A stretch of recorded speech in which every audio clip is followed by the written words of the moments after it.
اور اس کے صلے میں وفاق ہمیں خیرات دیتا ہے، اور ادھوری گرین لائن جو پچھلے منصوبے میں چل رہی تھی اس کا افتتاح کر کے خان صاحب چلے گئے۔ تو اس ساری صورتحال میں ہم اپنے حق کے لیے نکلنا ہم پر ضروری ہو گیا ہے۔ اگر تو ہم وہ پولیٹیکل پارٹی ہو جو مفادات کا سودا کرے تو ہمیں پہلے دن دھرنا دے کے چلے جانا چاہیے تھا۔ ہم ظاہر ہے کہ سمجھتے ہیں کہ دھرنا دینا، احتجاج کرنا، مظاہرے کرنا، مارچ کرنا، یہ کسی بھی جمہوری عمل کا حصہ بھی ہے، اس کی خوبصورتی بھی ہے، کے لیے ہم تیار ہیں۔ ہمیں یہ چائے کافی کا مسئلہ نہیں ہے، یہ تو خیر جب بات چیت ہوتی ہے تو اپنی جگہ، لیکن اصل بات یہ ہے کہ ناصر شاہ صاحب اگر سنجیدہ ہیں، سعید غنی صاحب سنجیدہ ہیں، مرتضی وہاب صاحب سنجیدہ ہیں، سی ایم صاحب سنجیدہ ہیں، بلاول صاحب بھی کہہ رہے ہیں کہ ہم نے کہا ہے کہ بات چیت کریں، وہ بات چیت کہاں ہو رہی ہے، کس سے ہو رہی ہے؟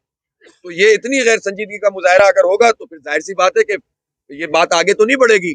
ہم پھر یہ کہہ رہے ہیں کہ اگر بات چیت سے کراچی کے، سندھ کے عوام کا حق مل سکتا ہے، یہ اپنے قانون کو واپس لے سکتے ہیں جو ترمیم۔ اچھا انہوں نے ہم سے یہ کہا، میں آپ کو اچھا ہوا آپ نے سوال کیا، سعید غنی صاحب نے کل یہ بات کہی کہ جماعت اسلامی کے ایم پی اے وہاں پر ترمیم جمع کرائیں، ہم دیکھ لیں گے۔ اللہ کے بندے، ترمیم تو ہم جمع کرا چکے ہیں آج سے تقریباً ہفتہ ڈیڑھ ہفتہ پہلے۔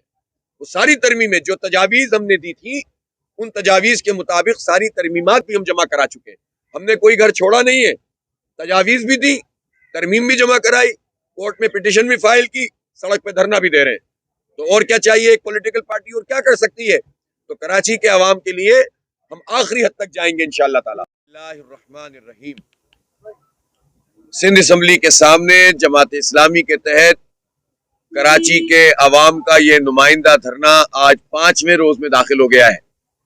میں سب سے پہلے کراچی کے عوام کو اور اس دھرنے میں شرکت کرنے والے تمام لوگوں کو، جس میں ہماری بہنیں بھی شامل ہیں، مائیں بھی شامل ہیں، بیٹیاں ہیں، بچے ہیں، بزرگ ہیں، جوان ہیں، اور ہر گزرتے دن کے ساتھ یہاں لوگوں کی شرکت بڑھتی جا رہی ہے، سب کو خراج تحسین پیش کرتا ہوں۔ بھی لوگ یہاں ٹھہرتے ہیں، دن بھر یہاں موجود ہوتے ہیں اور بڑے پیمانے پر شرکت کر کے کراچی ہی نہیں بلکہ پورے سندھ کے عوام کی نمائندگی کر رہے ہیں۔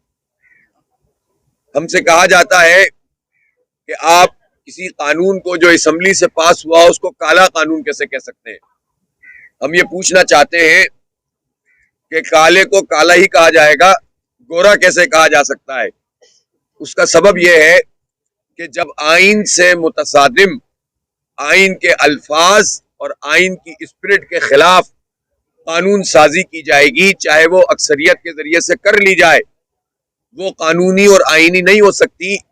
لہٰذا یہ کالا قانون ہی ہے، اور اس لیے بھی کالا ہے کہ یہ کراچی کے 3 کروڑ سے زائد لوگوں کو اور پورے صوبے کے 6 کروڑ سے زائد لوگوں کو غلام بنانے کا نظام ہے، کہ جو حکومت نچلی سطح تک اختیارات کو منتقل نہیں کرے گی، بہت واضح ہے کہ وہ اختیارات کو اپنے ہاتھ میں رکھ کر کرپشن اور لوٹ مار اور جعلی بھرتیاں کر سکتی ہے، جو کہ سندھ حکومت مسلسل کیے چلے جا رہی ہے۔ حکمران ہے، کسی ایک شعبے کو دیکھ لیجئے اور آپ کو پتہ چل جائے گا کہ کسی بھی شعبے میں انہوں نے کوئی پیش رفت نہیں کی، بلکہ پیچھے کی طرف ہم گئے۔